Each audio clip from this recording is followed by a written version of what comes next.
In the heart of an ancient forest, where the air was rich with the earthy scent of moss and the rustling of leaves underfoot created a gentle melody, there sat a great master. His eyes were closed in deep meditation, and his presence seemed as much a part of the forest as the towering trees around him. On this particular day, a well-versed scholar was making his way through the forest.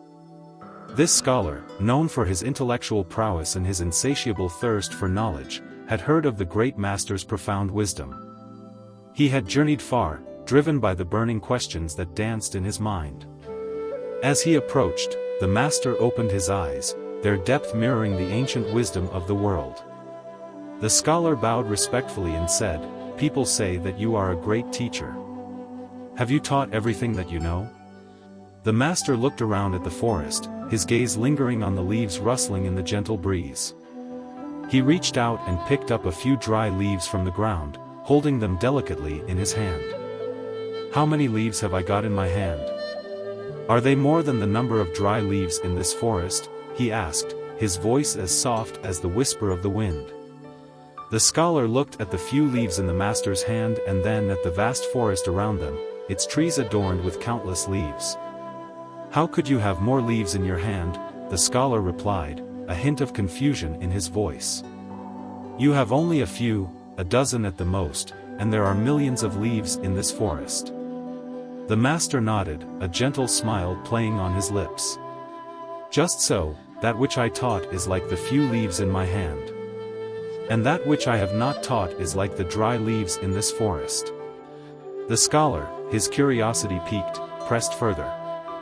"Why have you not taught everything?" he asked, his eyes searching the master's for an answer.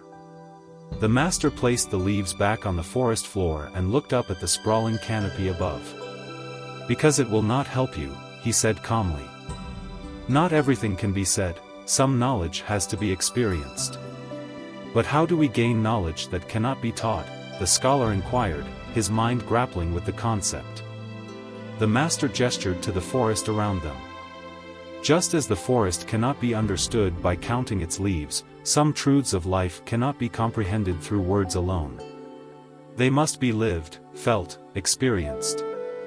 The essence of life, like the spirit of the forest, is too vast, too deep to be captured in mere words." The scholar sat down beside the master, pondering his words.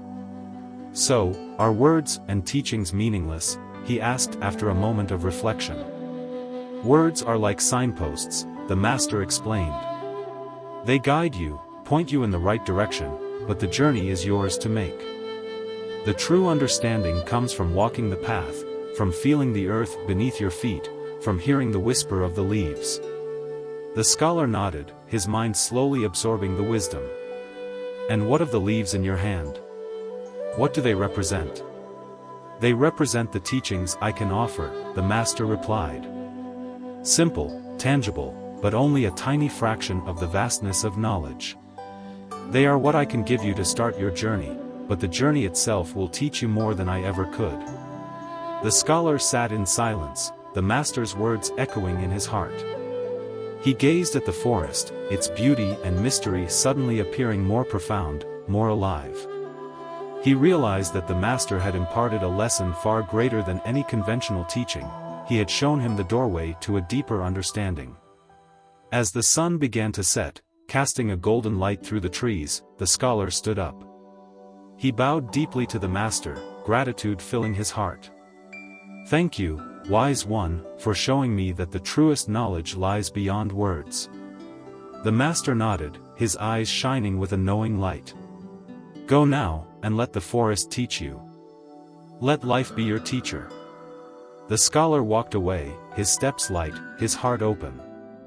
He knew that his quest for knowledge had taken a new turn, one that would lead him not just through books and scholarly debates, but through the rich tapestry of life itself. In the quiet forest, the great master sat once more in meditation, as timeless and enduring as the ancient trees that stood as silent witnesses to the endless dance of learning and understanding.